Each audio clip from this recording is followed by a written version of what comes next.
My name's Eli. I'm 28, and for as long as I can remember, I've been the other one. Not the golden child, not the favorite, just the one who was there. My younger brother Mason, he was the prize, the golden boy, star soccer player, straight-A student, all-around mom and dad's little trophy.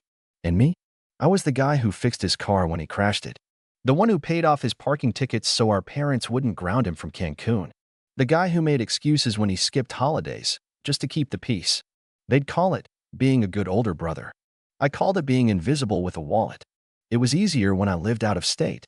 I moved to Chicago right after college, took a job in IT, and slowly built something decent. I had a studio apartment, a reliable income, a quiet life. But every time I visited home, usually for birthdays, weddings, or when mom missed me, I became the extra, the plus one to my own family. Conversations circled around Mason, his promotions, his new girlfriend, the charity run he'd done last fall.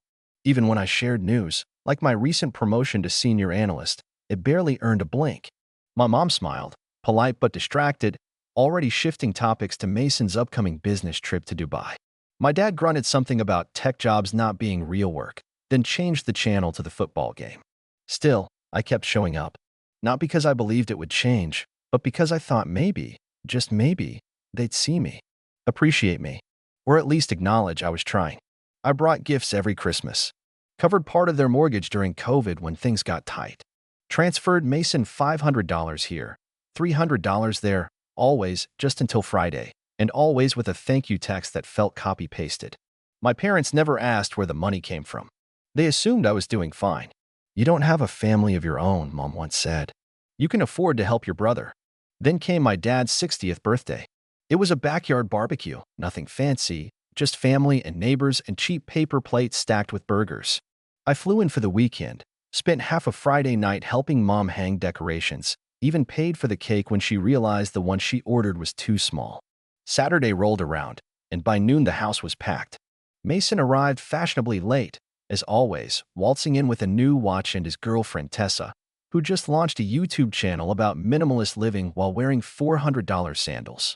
My dad lit up when he saw him, hugged him, laughed like a man who hadn't smiled in weeks. Then he looked at me, nodded once, and went back to Mason like I was a neighbor who brought chips. Dinner came. Drinks flowed.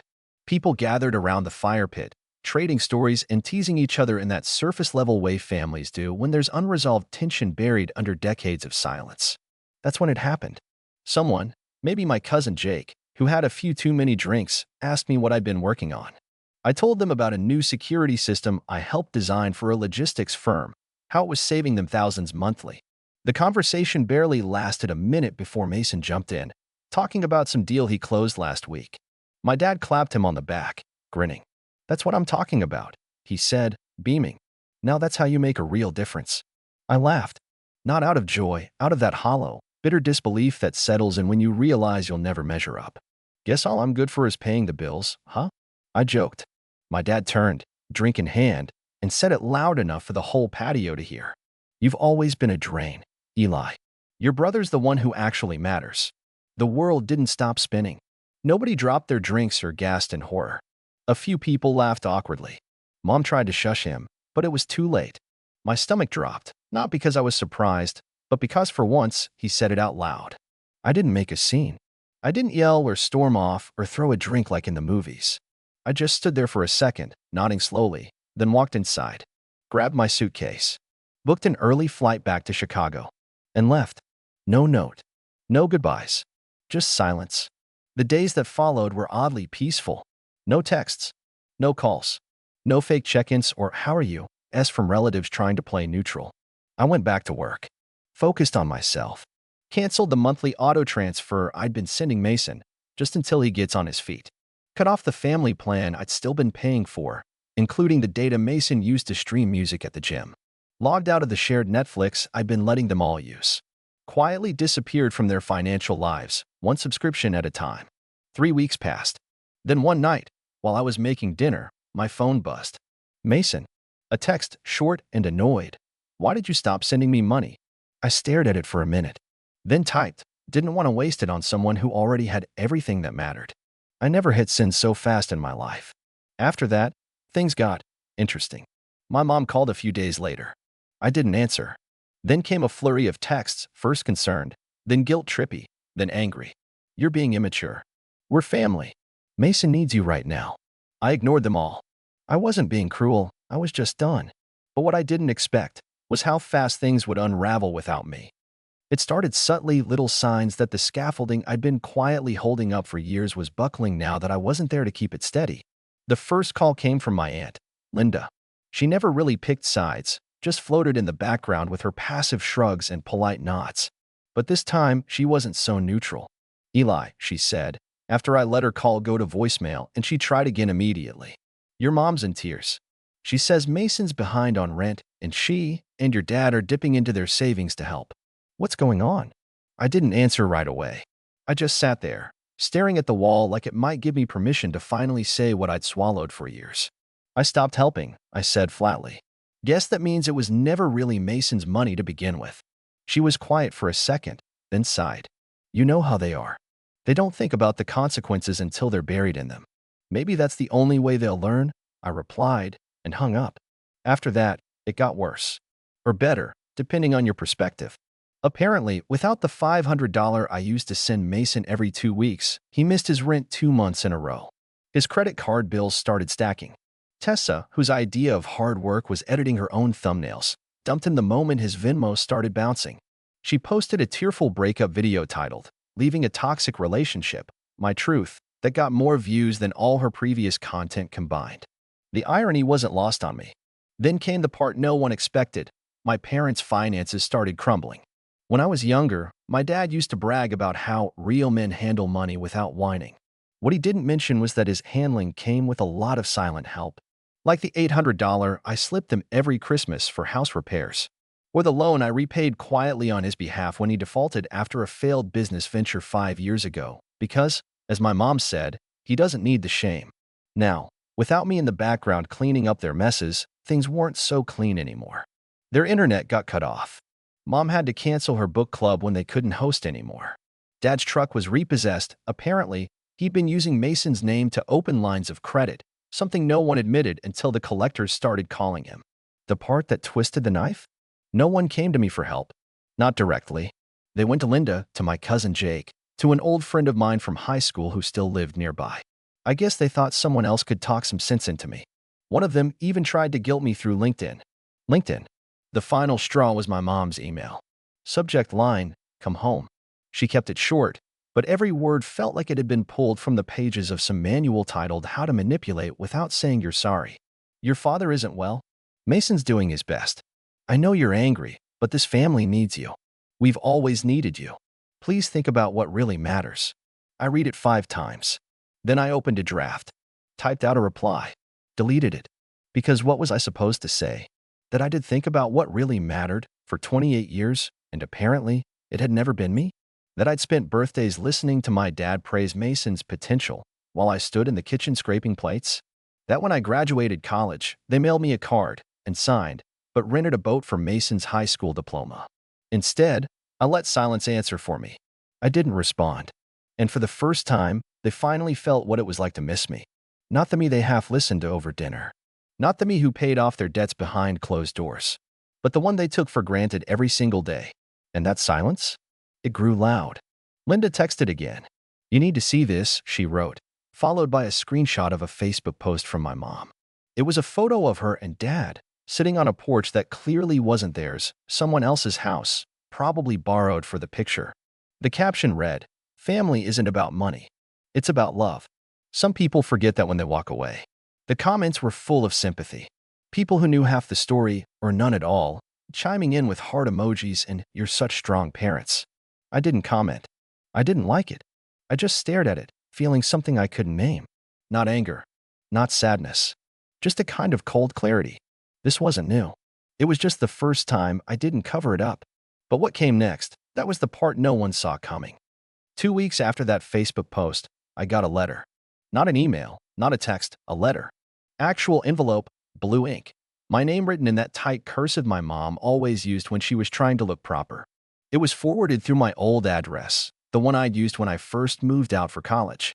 I opened it slowly, expecting another guilt trip or some passive-aggressive plea for forgiveness. But what I found was something stranger. Inside was a handwritten note, about a page long, with tear stains on the corner and a slight coffee ring near the bottom, like she'd spilled something while trying to figure out what to say. It wasn't an apology. Of course it wasn't. But it was something else. Eli, I know you probably won't read this. And if you do, you'll think I'm just making excuses. Maybe I am. Maybe I deserve the silence. But I need to explain something. Your dad's not doing well. He won't tell anyone, but the doctor said it's his heart. He's scared. That's why he's lashing out more. That's why he said what he did. Mason's struggling too. He's not as strong as you think. He never was. You were always the one we could count on, not because we didn't love you, but because you handled things. You were solid, reliable. Maybe that wasn't fair. Maybe we leaned on you too much. But Eli, families make mistakes. And right now, we're falling apart. We need you. Please come home. It should have cracked something open in me. Should have tugged at that old guilt I used to carry around like a second skin. But instead, I felt nothing. Just tired. Not the kind of tired you fix with sleep, but the kind that sits deep in your bones, the kind that comes from carrying too much for too long. Still, a part of me couldn't stop wondering if it was true. About my dad. About Mason. About everything they'd hidden behind their expectations of me. So I did something I hadn't done in a long time. I looked. I didn't call. I didn't ask. I researched. I found Mason's LinkedIn. Still listed as freelance consultant. No activity in 6 months. The company he used to work for had quietly removed him from their team page. I checked public records. He'd been evicted. Twice. Then I looked up my parents' house. It was in pre-foreclosure. And suddenly, it all made sense. The letter. The post. The calls from relatives I hadn't spoken to in years. They weren't reaching out because they missed me. They were reaching out because the bank finally hung up the phone. But here's the thing. They didn't know what I'd done a week after walking out of that backyard barbecue. While they were still passing the potato salad and praising Mason's newest hustle, I'd started looking at property listings. Specifically, their neighborhood, their block. And I'd bought a house. Not to live in. Not to rent. Just to have. It was 2 doors down from theirs. A fixer-upper. Needed a new roof and some foundation work. I paid in cash. Set up renovations under a holding company with no traceable connection to me. Changed the mailbox. Even parked an old junker in the driveway to make it look abandoned. They never noticed. But they would soon. Because while they were scrambling to figure out why the bank was no longer patient, why the bills kept piling up, why Mason's safety net vanished, something else was quietly moving into place. And it all came to a head on a rainy Wednesday. I was working from home when the call came in. Unknown number. I let it go to voicemail. A few minutes later, another one. This time from my mom. I picked up. Her voice was shaky. Desperate. Eli, she said, someone bought the house next door. It's you, isn't it? I didn't say anything. Just let the silence stretch. I saw your name on the permit, she said, voice cracking. You've been here this whole time? Watching us. Still, I said nothing. I don't understand. Why would you? Finally, I spoke. Calm. Steady. Like I'd practiced it. Because I wanted to see what happened when the drain stopped carrying the weight. She started to cry.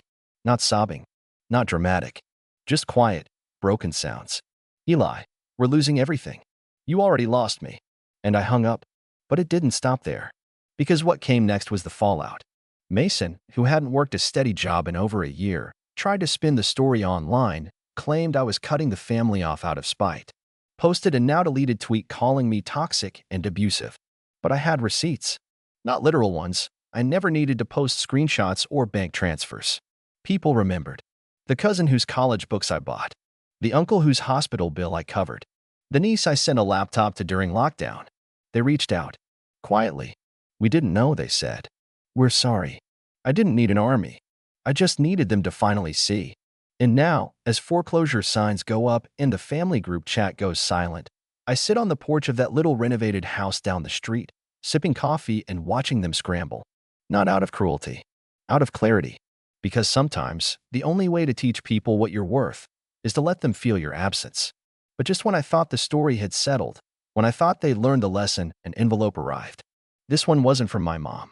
It was from Mason. Inside? A check. Signed. And a note that simply read, "You win." But that's when I realized he still didn't get it. Because this was never about winning. And what I did next changed everything. I stared at that check for a long time. It wasn't much, barely enough to cover a month's rent in a half-decent city apartment. But the message behind it said everything. You win. As if this had all been a contest. As if finally being seen, finally being valued, finally choosing myself, was some petty game I had to win. That's when it hit me. He didn't understand. None of them did. I wasn't trying to prove a point by walking away. I wasn't looking for revenge.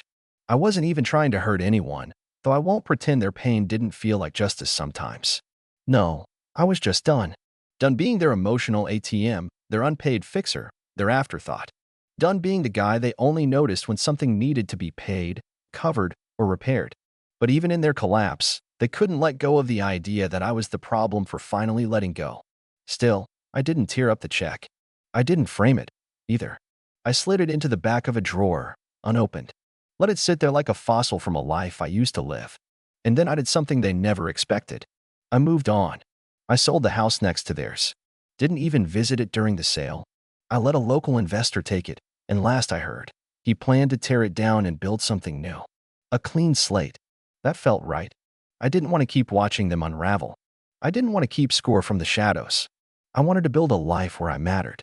Not because I was useful, not because I was dependable, but because I existed. So I started saying yes to things I used to put off. I booked a trip to Iceland, just me, a camera, and no itinerary.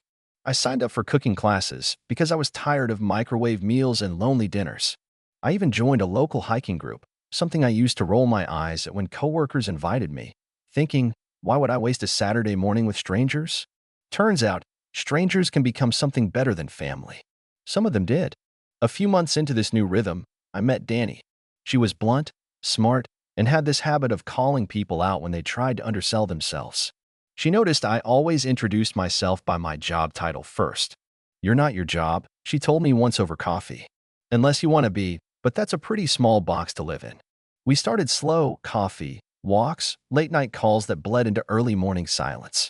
And for the first time in years, I didn't feel like I had to prove anything to earn someone's affection. I didn't have to fund someone else's dreams just to be invited to their table. With Dani, I just was. One evening, nearly a year after I walked away from my family, I got a call. Blocked number. I let it ring. A voicemail followed. My dad. His voice was hoarse, slower than I remembered. He sounded smaller. Eli. I don't know if this number still works. I don't even know what I'm trying to say. I miss you. Your mom does too. Mason. Well, he's figuring things out. But I was wrong, son. I was wrong for a long time. And I know saying that now might not matter. But if you ever want to talk, I'll be here. I didn't cry. I didn't smile, either. I just sat there, holding the phone, listening to a man who had spent a lifetime measuring love and usefulness, finally realizing that the cost of his pride was silence. I didn't call back. Not then. I waited. A week. Then two.